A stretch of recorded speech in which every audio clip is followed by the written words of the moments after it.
precisamente ahora para platicar más acerca de cómo se abre el panorama respecto al sistema judicial en nuestro país con la llegada de Hugo Aguilar a la Suprema Corte de Justicia de la Nación. Le doy la bienvenida al poeta y periodista Mardonio Carballo. Buenas noches, Mardonio. ¿Qué tal? ¿Cómo están? Buenas noches. Muchas gracias por tomarnos la comunicación el día de hoy aquí en Informe Capital. Oye, quisiéramos empezar por precisamente ahondar, ya hacíamos una radiografía de quién es este personaje que ahora llega a la Suprema Corte, pero también cómo cambiaría la representación y el acceso a la justicia precisamente para todas las personas indígenas y también afromexicanas en nuestro país. Sí, lo que pasa es que la reforma al Poder Judicial era una reforma, digamos, por no decirle racista, no inclusiva. Digamos que no se plantea una acción afirmativa con respecto de los indígenas en la participación en la elección. Lo que hizo Hugo Aguilar, que me parece fundamental en su campaña, fue asumir su identidad como indígena mixteco, y eso fue, me parece, lo que hizo que un gran grupo de personas en México pudiese darse cuenta de su pertenencia identitaria. Pero sí creo que al Poder Judicial le faltó este componente, ¿no? No solo es paridad hombres-mujeres, sino tendría que haber habido también exclusivamente también como parte de un juego integral de inclusión, la parte de los pueblos indígenas. Y Hugo se manejó, me parece, muy bien con respecto al tema y ponderó su identidad mixteca para hacer un proceso empático con mucha gente de nuestro país perteneciente a pueblos indígenas. Y creo que ese eco es muy importante porque logró convencer también a mucha gente que no pertenece a algún pueblo indígena. Tan es así que tenemos claramente una ventaja de más de 3 millones de votos, y pienso que es muy importante tener un ministro que asuma su identidad perteneciente a un pueblo originario, y me parece que obviamente teniendo en cuenta la trayectoria de Hugo Aguilar, que es un hombre que ha estado muy metido, por ejemplo, en la reforma al artículo 2 constitucional, que reconoce como sujetos de derecho a los pueblos indígenas con patrimonio propio en estas reformas que también han sido, me parece, bastante importantes en estos dos últimos sexenios, primero con el presidente Andrés Manuel López Obrador y ahora con Claudia Sheinbaum. Él ha estado trabajando mucho con pueblos y comunidades indígenas. Me parece que es uno de los artífices importantes con respecto de la redacción de la reforma al artículo 2 constitucional.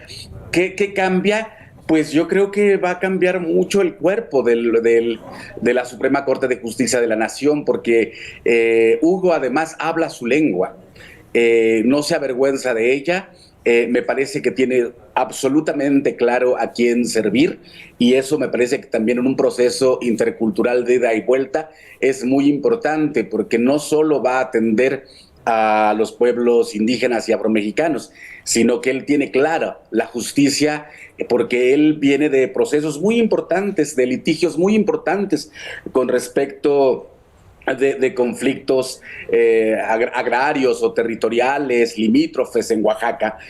Yo creo que lo va a hacer muy bien, y yo creo que la llegada de Hugo Aguilar es un hito en la historia reciente de México, porque como ya se decía, uno de los referentes que tenemos, pues es Benito Juárez.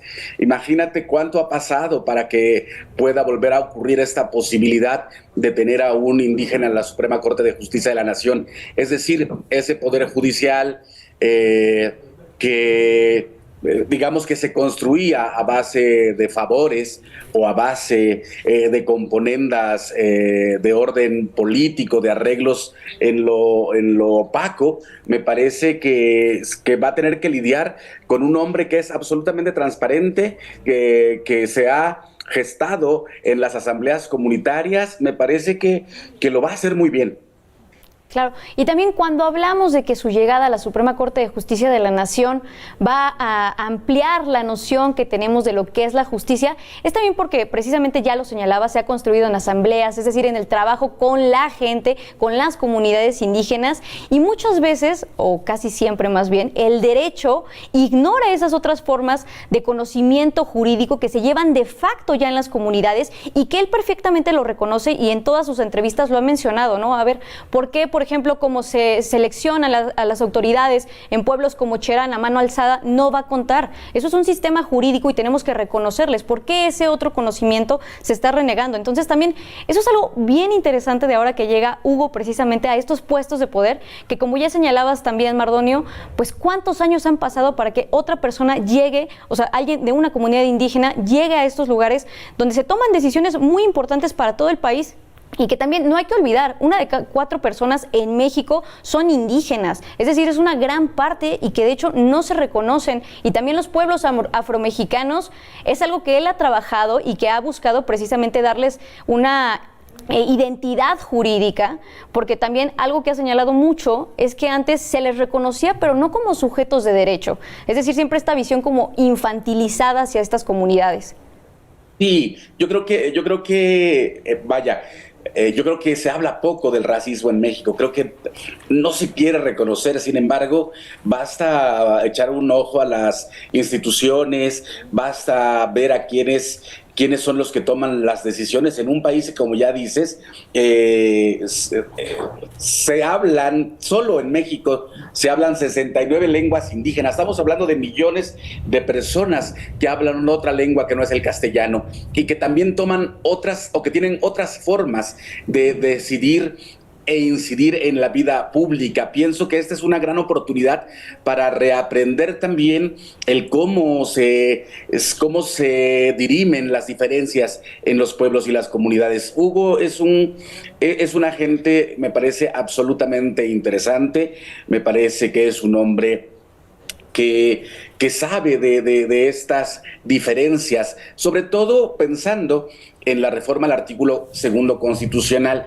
La reforma al artículo 2 constitucional va a cambiar el rostro de México tal y como lo conocemos y seguramente habrá muchas diferencias, porque lo que pasa con la reforma al artículo 2 constitucional es que otorga un poder, digamos, comunitario, por ponerlo muy sencillamente sería como un cuarto nivel de poder, ¿no?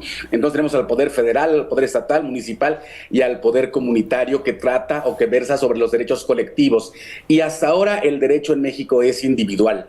Entonces me parece, yo ya veo que vendrán muchos conflictos a razón de la reforma al artículo 2 constitucional, porque es versus el poder comunitario, el poder colectivo versus el poder individual. Y me parece que la llegada de un hombre sensible que pueda ser un puente, digamos, una especie de hombre traductor de esas distintas visiones de mundo y de justicia y de dignidad, me parece que cae como anillo al dedo, porque yo ya vislumbro un montón de situaciones en las cuales se tendrán que dirimir los derechos colectivos versus los derechos individuales, derechos de los pueblos indígenas versus el derecho como lo entendemos hasta ahora. Así que me parece que llega en el momento justo. Claro que sí, y sobre todo también, no solamente que se integre a la Suprema Corte, sino que pues lleva a la delantera para presidir este órgano que es el máximo órgano del Poder Judicial en nuestro país. Oye, Mardonio, pues muchísimas gracias por tomarnos la comunicación y sobre todo por aportar estas reflexiones para dimensionar lo que representa la llegada de Hugo a este órgano tan importante para todas las y los mexicanos y sobre todo también para las comunidades indígenas y afromexicanas. Muchas gracias, Mardonio. Gracias a ustedes, un abrazo. Gracias, buenas noches.